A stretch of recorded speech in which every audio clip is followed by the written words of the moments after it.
The moment the words left her mouth, "I'm not sure about us," the air between us crystallized. Still holding the suitcase handle, she stood in the entryway like a returning traveler, unsure which house she'd walked into. Maybe she expected tears, maybe a dramatic pause, some pleading, a plea to fix things, to talk. What she didn't expect was silence, worse than silence, acknowledgement. My words landed without tremor, without anger, and definitely without apology. "I signed the divorce earlier today. Say hi to John." Her jaw twitched, the corner of her confident post-retreat smile sagging into disbelief. I watched her pupils flicker, fight, flight, denial, cycling like a glitching processor. The tan was nice, I'll give her that. A soft bronze glow over a face that for the last 3 years had grown sharper with every new Pilates class and juice cleanse. I'm sure John complimented it, probably right before helping her out of that organic linen robe in whatever overpriced adobe villa they'd played house in. She didn't say anything right away, just stood there with her lips parted slightly, as if the next words would arrive once her brain rebooted. I didn't offer her the time. I leaned back in the armchair, my chair, mind you, one she used to call the eyesore, and calmly folded the newspaper I hadn't really been reading. "The paper's in the kitchen if you want to see the timestamp," I added, nodding slightly. "The divorce, I mean. Official as of 2:15 today." She finally spoke, but not to say anything meaningful, just a useless, stammered, "Wait, what?" I motioned toward the staircase, where her things had already been arranged neatly by the banister. The suitcase she'd used for this solo journey was now joined by 3 more, her favorites, all zipped, tagged, and packed. Everything down to her electric toothbrush and that absurd silk eye mask she couldn't sleep without. The bags looked like obedient little pets, waiting for a leash and a direction. She took a single step inside and suddenly the floor creaked too loud under her heels.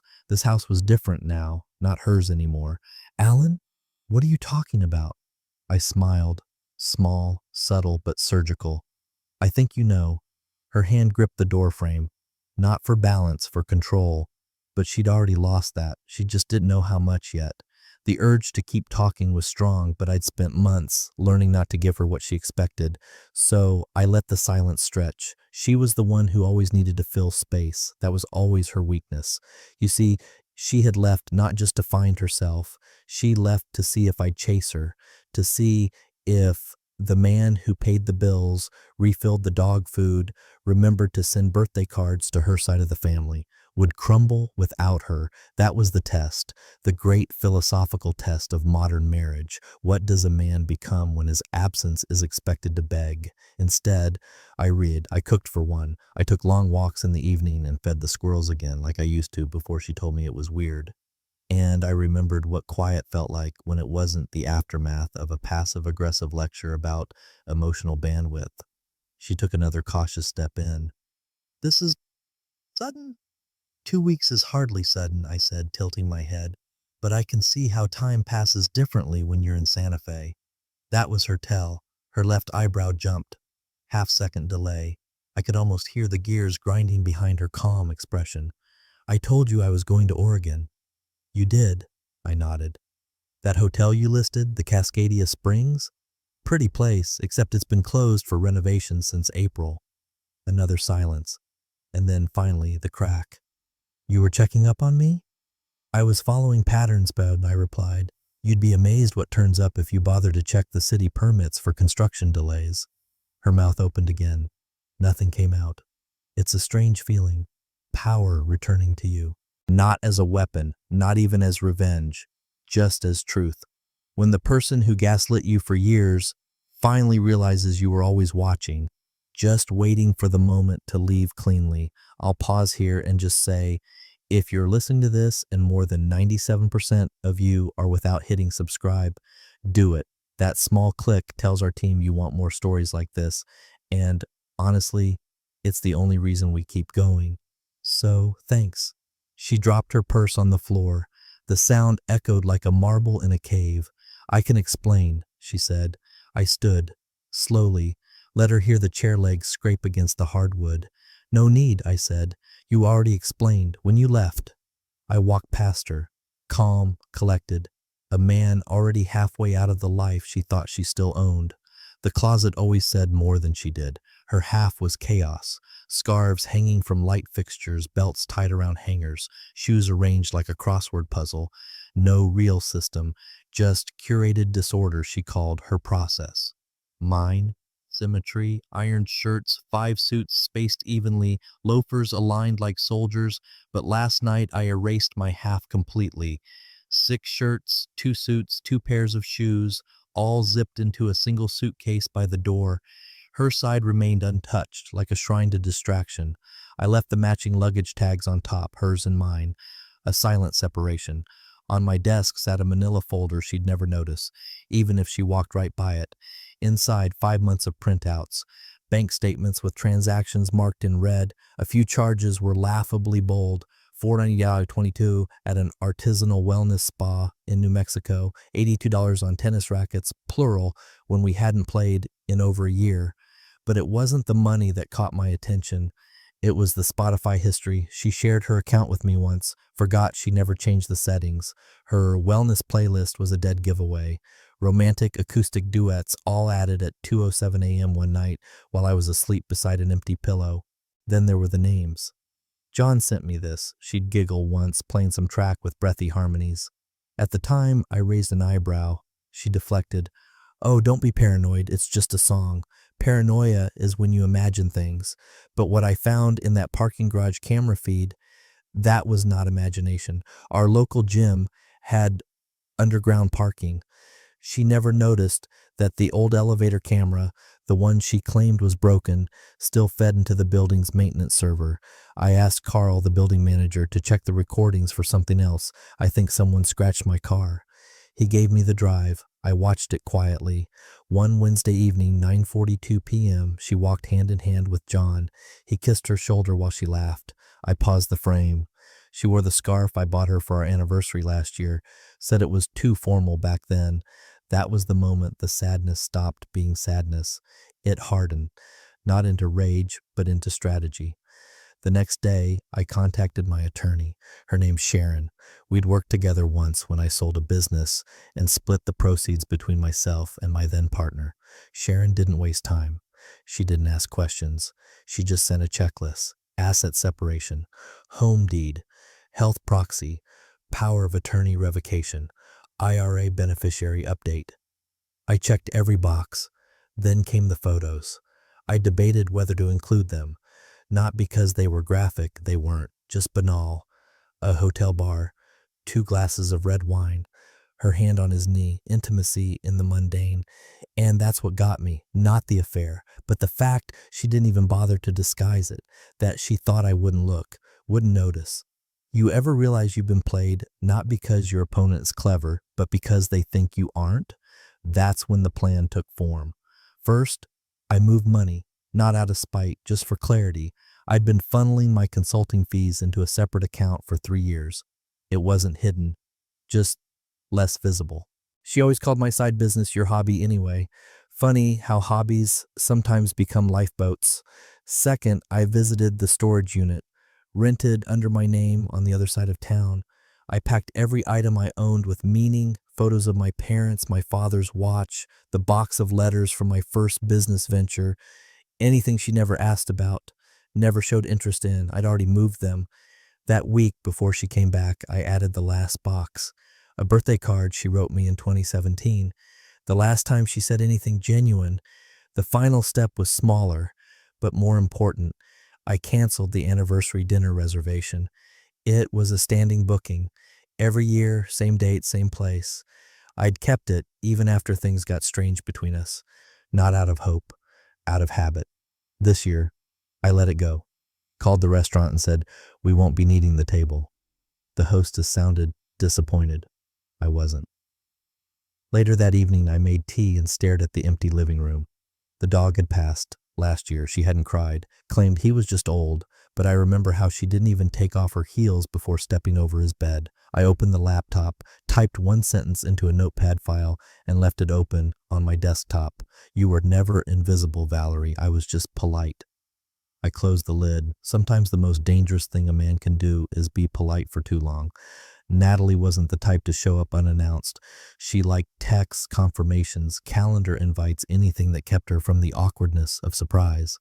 So when she rang the bell that Sunday afternoon with a Tupperware of chicken salad and a nervous smile, I knew something was off.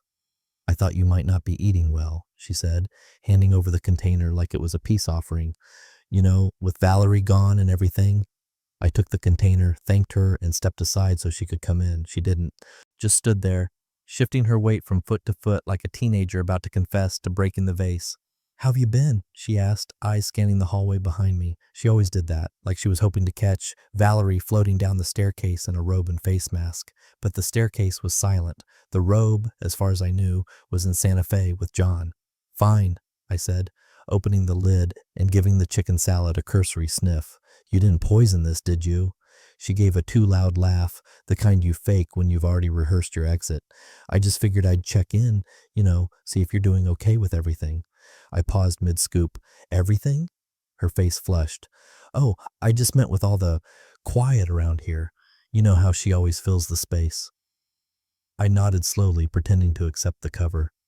Sure, quiet's not always a bad thing. She gave a quick nod, hugged herself, and then mumbled something about having to run errands. I closed the door behind her and walked straight to the kitchen table where my laptop sat open. The shared calendar was still synced. She hadn't bothered to remove me. Wellness Retreat, Oregon, Cascadia Springs Resort. I clicked the event, booked 2 months ago. Confirmation email attached. I opened a new tab and typed in the resort's name. Second result down. Cascadia Springs closes temporarily for major renovations. Spa and accommodations closed through next quarter. The article was dated 6 weeks ago. They'd posted photos of boarded up windows, empty hot tubs, a bulldozer parked where the Zen garden used to be. I stared at the screen for a full minute before I moved, not because I was shocked, but because I was done pretending I wasn't. I grabbed a pen from the drawer and scribbled a note on a legal pad beside the laptop. Natalie knows something, not sure how much. Then, I opened our joint email account. Valerie hadn't logged out. She never did. I typed John into the search bar. Predictable, nothing obvious, but I knew better. People never use real names in emails, too traceable.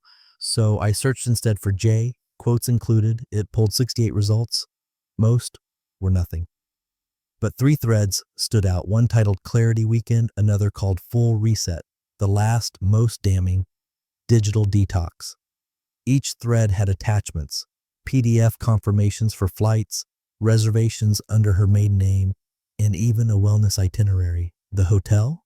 A boutique Adobe spa just outside Santa Fe. I clicked through the photos. The place was gorgeous. Terracotta walls, mountain views, massage cabanas with gauzy curtains flapping in desert wind. They even had a couple's sound bath. The irony made me laugh out loud. I printed the PDFs, stapled them together, labeled the top page, "Retreat, huh?" And just for good measure, I checked her location history through the home Wi-Fi hub, something she didn't realize synced every time her phone auto-connected. Sure enough, Santa Fe, 5 separate logins, hotel network names, 1 coffee shop. She hadn't turned off her Bluetooth either. A curious little device called Jay's AirPods had been paired more than once. I didn't need a confession anymore. I had a timeline. Back in the living room, I placed the folder beneath the stack I was building. Photos, logs, bank receipts, all of it now had a neat beginning. Valerie's sister had given me more in 2 awkward minutes than a month of snooping ever could. I wondered if Natalie knew just how much she'd exposed, or if guilt just made people sloppy. I poured a scotch, stared at the silent staircase, and muttered, "Wellness, my ass." The first time I met John, he corrected my backhand with a smile and a shoulder pat like we were lifelong buddies. "Too tight, Alan. You're holding the racket like it owes you money." Valerie laughed harder than necessary. I remember thinking he had good posture for a man pushing 50 in a tan that wasn't from any local sun. He'd lost his wife a year earlier, cancer I think, and became a minor celebrity at the club. People whispered about him like he was a wounded prince, vulnerable, approachable, a bargain hallmark widower. And yes, he was charming, but not the kind of charming that flirts, the kind that knows he doesn't have to. Valerie always signed us up for doubles, even though I hated it. "We need more shared hobbies," she'd say. But when John was assigned to our team, her enthusiasm doubled. Suddenly, she was early to lessons, wearing makeup, dressing like she was auditioning for a country club ad. I noticed. I always noticed, but like most husbands who've been married long enough to know the difference between suspicion and survival, I filed it away in the watch but don't accuse folder. That folder was full, but it was the look on her face the day Natalie slipped that made me open it again. Hiring Dean wasn't hard. He didn't advertise. His number came from an old contact, someone who worked insurance fraud cases. You want clean and fast, they said. Dean's your guy. He didn't ask why I wanted surveillance, just said, give me names, flight info if you got it, and a budget. I gave him Valerie's maiden name. Her flight itinerary was easy enough to retrieve. She'd left a printed boarding pass in the recycling bin. Sloppy. Dean called 48 hours later. You might want to sit for this, he said, though his voice was so dry it sounded more like routine than warning. I didn't sit. I stood at the kitchen counter while the footage played on his shared drive. Airport CCTV, Valerie in black leggings and a denim jacket, laughing as she leaned into John. He had one arm around her carry-on. Their tickets scanned together. Next file, them at dinner. Outdoor patio, string lights. Her hand on his wrist. 2 glasses of wine. A flicker of a kiss she leaned in for. She looked 17, giddy and giggling like a kid at prom. He looked like the patient, smug instructor he always was, teaching another lesson, another grip, another form of control. Third file, hotel lobby, 11:13 p.m. The receptionist smiles as Valerie signs for the room. John gives a thumbs up to the camera like this is some goddamn sitcom. 1 room key. Dean's voice came through my speakers like an afterthought. Same room, 3 nights. Spa treatments charged to the room. She signed everything under her maiden name. Thought you'd want to know. I thanked him, wired the full payment, added a tip, closed the laptop. Then I stared at my reflection in the oven door. It's a dumb habit, but the oven's reflective, and I always catch myself looking when I'm thinking too much. There I was, me and the ghosts of all the things I ignored, the laughs, the playlist, the John just texted me this funny meme moments, the way she started dressing nicer just to run errands, the way she stopped asking me to come along. It wasn't just that she lied, it was that she picked him, someone we both knew, someone I had to shake hands with, laugh with, pay tip money to after lessons, a man who watched our marriage up close and waited for his serve. That's what broke something in me, not rage, not heartbreak, something colder, like when a pipe bursts in winter and water freezes inside without anyone noticing until it's too late. You don't hear it, you just see the damage later and wonder when exactly it cracked. I printed the photos and clipped them together, labeled the folder, The Instructor. It joined the growing stack in my drawer, neat, chronological, undeniable. She hadn't just cheated, she'd handed herself over to someone who already knew all the lines, someone we both once trusted. And trust, I've found, isn't lost in explosions. It's smothered slowly, until one day, it's not even part of the vocabulary. So no, I didn't cry, I didn't scream, I didn't burn the photos, or punch a wall, or send a warning text. I just made another note in the folder. She picked someone predictable, so my answer will be the opposite. And then I picked up the phone and made the next reservation. This time, under my name. This time, solo. The woman who once accused me of being too passive would never understand how long a quiet man can prepare for war. She was used to noise, dramatic apologies, begging, the kind of performative heartache you see in bad television. I preferred calendars, checklists, and when I finally decided to burn the bridge, I laid the matches out neatly in alphabetical order. The attorney, Sharon, didn't flinch when I said I wanted everything airtight. She printed out a draft of the divorce papers, paused, and asked the obligatory question. Do you want to delay service until she's back? No, I said. She'll be back on Sunday, serve her Monday, hand delivered. Sharon tilted her head. You already know where she'll be? I smiled. Bungalow 6, Casa de Luz, Santa Fe. She didn't ask how I knew. Professional courtesy, the documents were precise, no alimony, no claims on my business assets. The house would transfer to my name exclusively. The prenup was old but enforceable. She never had a lawyer review it, and I never pushed her to. Her mistake, my patience. Even the health proxy was updated. I'd be damned if the woman in a desert hotel room with a man from our tennis club had the legal right to pull a plug on me. Once the paperwork was done, I turned to logistics. The house had to change. I'm not burned down, not emptied in fury, just gently undone, like unthreading a sweater until the pattern disappears. I started with the master closet. Her side looked like a boutique exploded. I didn't touch the clothes. I called a professional organizer. Don't discard anything. Just fold, label, and box by category. I handed over a list of sentimental items she'd likely try to guilt me over later. Her father's cufflinks, the scrapbook from her failed Etsy store, that ridiculous pink glass piggy bank she used to collect spa receipts in. I knew the exact shelf it lived on. Packed it with care. All of it went into a 10x10 climate-controlled storage unit across town. Paid for 3 months in advance. The key, printed contract, and inventory list were sealed in an envelope marked yours. It would sit on the hallway table waiting for her return. Next, I booked a cleaning crew, not to scrub dirt, but to erase presence. Sheets changed, bathroom drawers wiped of her makeup smudges, mirrors defogged, the living room rug professionally shampooed, even the fridge was purged of her almond milk and frozen AK packets. I replaced her usual brand of coffee with mine, switched the positions of the mugs.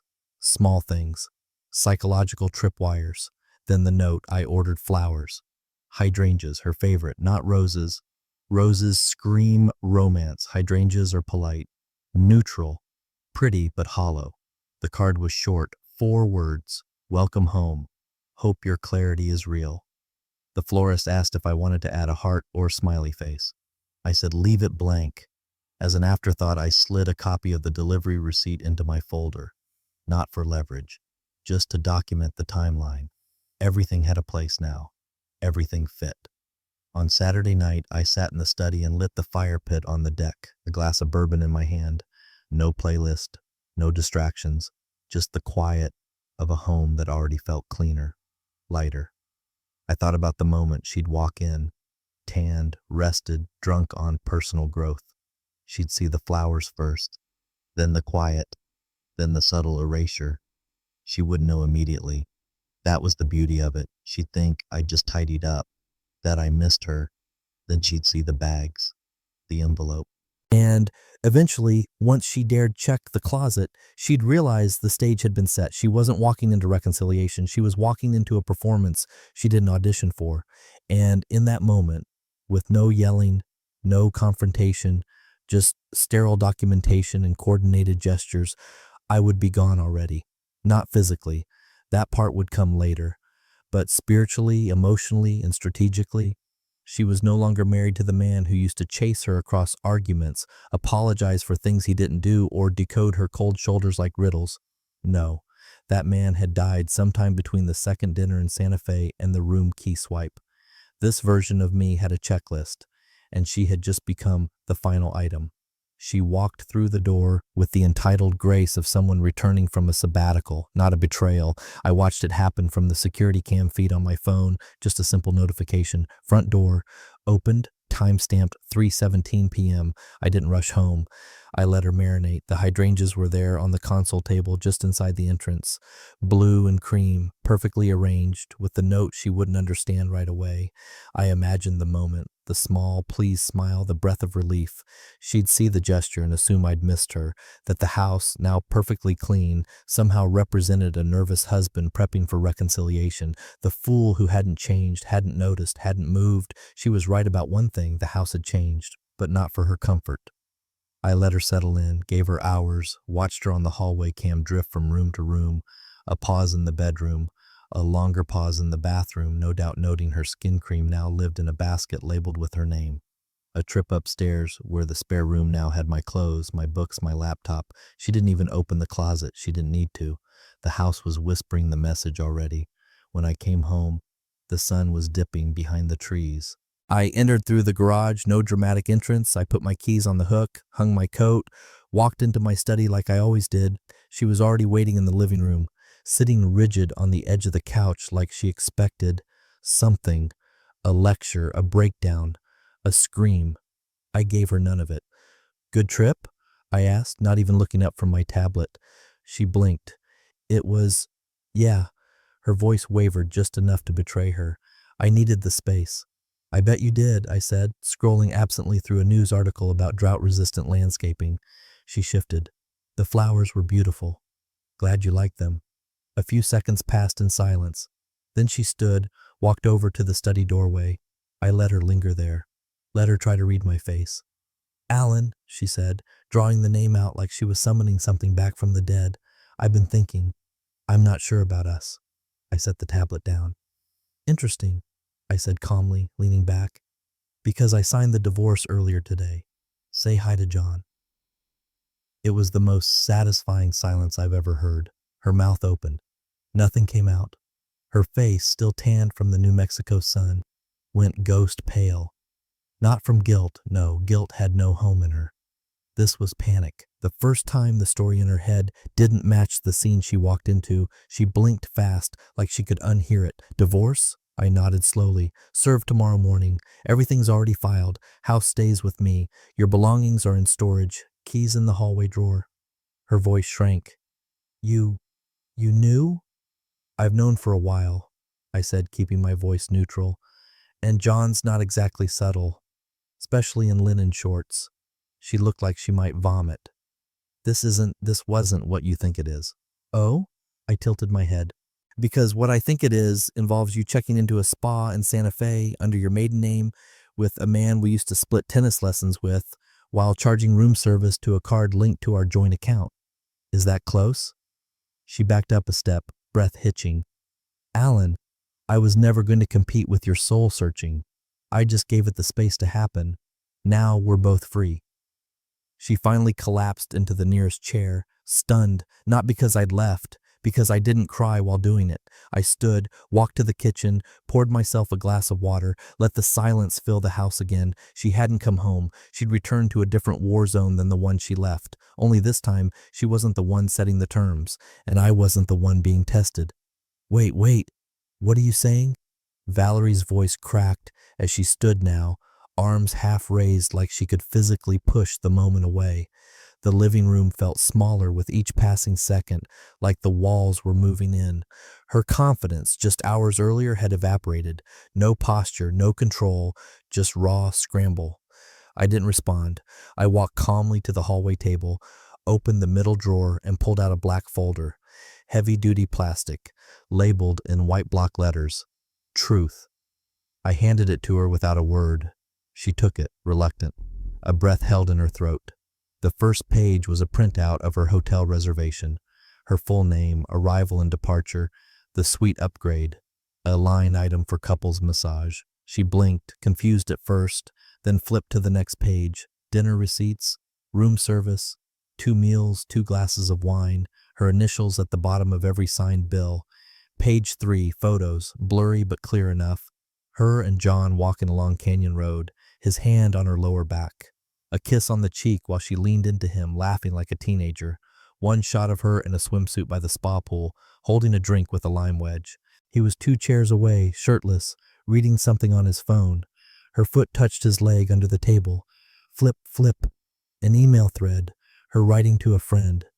This weekend has been eye-opening. I didn't expect to feel this scene.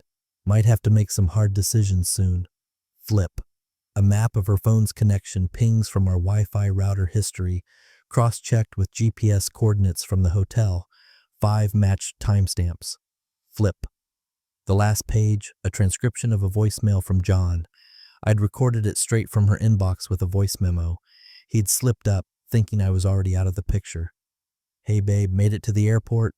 I keep replaying last night, your laugh, the way you looked at me, that thing you said about never feeling this kind of calm with Alan. I know you're scared, but we'll figure it out. Don't let guilt walk you back into that cage. You deserve more than playing house with a man who doesn't challenge you. Her hand froze on that page. The silence was its own form of combustion. I didn't speak, I watched, like you'd watch a dishonest stock drop below zero. She finally looked up, eyes glassy. Alan, this wasn't what it looks like, isn't it? It wasn't serious. I needed space. I was trying to figure things out. I didn't plan. You did plan? I said finally. You booked flights. You made spa appointments. You bought a new swimsuit. You even made a playlist titled Reset Weekend. You planned it down to the scented candles. I didn't mean to hurt you. You meant to get clarity without consequences. She hugged the folder to her chest like it could somehow protect her, or reverse time. I wasn't sure which. I just thought we were in a rut, she whispered. That maybe if I stepped away for a bit, I'd come back and feel something again. You came back, I said, to a divorce. Her face collapsed. This is insane, she muttered. You're blowing this way out of proportion. I pointed at the folder. That's proportion. Dates, times, actions. You wanted space? You got it, legally. But I'm not angry, Valerie, I said, leaning back into my chair. That's what's scaring you. She stood frozen in place, torn between denial and a last-minute grasp for leverage. But what she hadn't realized was that the moment she stepped into that hotel room with John, she made herself small enough to fit inside a folder. And I had already closed it. The first call came not 10 minutes after I left the room. She waited just long enough for the front door to close, for my car to roll out of the driveway. She probably assumed I'd stormed off. She hadn't noticed the second car parked 2 blocks away. Mine? I didn't leave. I just waited. I wanted to give her space to make the calls, to hear the sound of her own narrative collapse. Inside, she sat curled on the edge of the couch, still clutching the black folder like it was a seatbelt mid-crash. Her phone trembled in her hand as she dialed her sister. Natalie, it's me, she said, trying to control her voice. But it cracked halfway through the second sentence. Alan's gone off the deep end. He blindsided me with divorce papers. I didn't hear Natalie's response, but the pause was long. Then Valerie said quieter. He's accusing me of things. Said I had an affair. Another pause. He showed me pictures. Silence again. This time longer. Then came Natalie's voice loud enough through the phone speaker that I heard it from my car. He gave you everything, Val.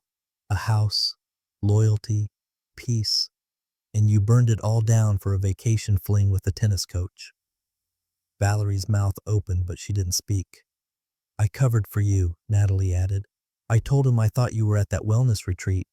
I was trying to help, but this? You lied to me too. Click. Call ended. Her hand hovered over the screen for a moment before she turned to the next number. Mom? Her voice now soft, rehearsed. She tried a different tone. Injured bird. Alan's kicking me out. He's saying awful things. She paused, then added, I just needed space, and now he's trying to punish me for it. I imagined her mother frowning into the phone, twisting the truth in her mind to fit Valerie's usual role, misunderstood martyr. But then I knew the moment she mentioned the folder. He has evidence. Photos, dates, even a recording from John. Her posture shifted. She sat straighter, listening. Then her face fell. Even her mother was silent. Valerie muttered something like, Fine, thanks for the help, and hung up. Strike 2. She scrolled through her contacts, hovered over one name, tapped. Rachel, I really need someone to talk to. Can you come over? Her best friend, maid of honor at our wedding. The one who always told Valerie she deserved to feel electrified. She listened to Rachel's voice for all of 20 seconds before recoiling. You think I planned this? She hissed into the phone. I didn't plan anything. She didn't even say goodbye that time. Just hung up, flung the phone onto the couch, like it burned. She sat there, the room closing in, her own voice now the loudest sound. That's when she broke the rule she swore she never would. She called John. It rang and rang. Straight to voicemail. She stared at the screen, redialed, voicemail again. She hesitated, then typed a text. Call me, please. Alan found everything. 3 dots appeared, then vanished, then nothing. She called once more, desperation now in her breath. John, pick up, please. Voicemail. She didn't cry. Not right away. She sat in silence, blinking fast, biting the inside of her cheek. She looked around the room like it was suddenly unfamiliar, like the chair she always sank into didn't fit, like the bookshelves weren't aligned the way she remembered, like the space she once dominated had become a stage, and the script was gone. That's the problem with writing your own narrative. You assume the audience will believe you just because you're holding the pen. But she forgot something. She wasn't the only one writing. The house smelled like rosemary and garlic. I didn't do it for her, not really. I did it because it was the kind of thing I used to do before the detachment, before the suspicion, before I started eating dinner alone while she caught up on emails from the bedroom with the door barely cracked. It felt like the right punctuation mark. One last meal, one last ritual in a house that had turned into a stage set for a life neither of us believed in anymore.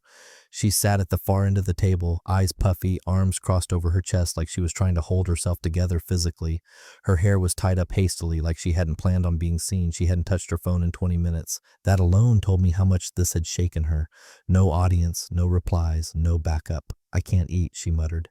"You should," I said, placing a warm plate in front of her. Roasted chicken, mashed potatoes, the sautéed carrots she used to say reminded her of Sunday dinners with her father. I poured 2 glasses of wine and sat across from her. She stared down at the plate. "You cooked." "Last time," I said. She opened her mouth to respond, but I slid the folder across the table before she could. Brown envelope, labeled in plain black ink, "Contents." She hesitated, then opened it. A key fob, a printout of the storage unit address, a typed inventory of every item, down to her favorite mug, the backup charger she kept by her side of the bed, the first scarf I ever bought her, folded carefully in acid-free paper. "Everything you care about," I said. "Nothing was thrown out, nothing damaged. It's climate-controlled, paid through November." She stared at the list like it was a will. Her voice came small. "You planned all this?" "I watched you plan your exit," I said. "I just made mine cleaner." She looked up. "Alan," I held up a hand. Not angry, not dramatic, just finished. "This isn't vengeance, Valerie. You wanted space, I gave you legal distance. You wanted clarity, I gave you proof. You wanted freedom. Now you have a key, a lease, and no obligations." She blinked hard. One tear managed to sneak past. "I didn't want to lose you." "Then you shouldn't have bet I'd chase you," I said quietly. "You gambled that I needed you more than I needed my dignity." She reached across the table, fingers brushing the edge of my hand. I didn't move away, but I didn't move toward her either. "I don't know who I am without this," she whispered. "That's your work now," I said, "and I won't be your mirror anymore." We sat there in silence for a while, the kind that hums, that swells and echoes. She picked at her food, eyes fixed on her plate like maybe the chicken had answers I didn't give her. I drank my wine and watched the candle burn low between us. I didn't shout, I didn't shame her, I didn't even bring up John again. What would be the point? She already knew she'd lost more than a husband. She'd lost the story she'd been telling herself for years, that she could drift, lie, disappear for clarity, and return to a man who'd be so grateful for her shadow that he'd pretend not to notice it was missing a heart. Instead, she came back to this. Dinner, a file folder, closure so dignified it felt like a scar being sealed shut by a surgeon instead of a blade. That was always the final twist. I wasn't cruel. I was clean. She woke up alone. The house didn't feel empty. It felt evacuated, like the soul had been extracted, packed neatly, and hauled off in the middle of the night. There was no mess, no chaos, just the absence of everything that used to anchor it. Alan's side of the closet was bare. His cologne no longer lingered in the bathroom. The framed photo from their Lake Tahoe trip, gone from the nightstand. Even his desk in the study, once cluttered with notes, wires, and legal pads, sat naked, dustless, wiped down like he'd never existed in that space at all. She walked barefoot into the kitchen, half hoping for the smell of coffee or maybe the sound of a familiar kettle. Instead, she found a single folded note weighted down by the remote control. She picked it up. "Don't call. Don't beg.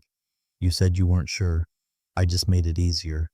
Her breath hitched, caught in her throat like it forgot how to leave her body. Her knees buckled slightly, but she didn't sit down. She just stood there, eyes locked on the paper, unable to move, speak, or pretend. The silence wasn't peaceful anymore. It was suffocating.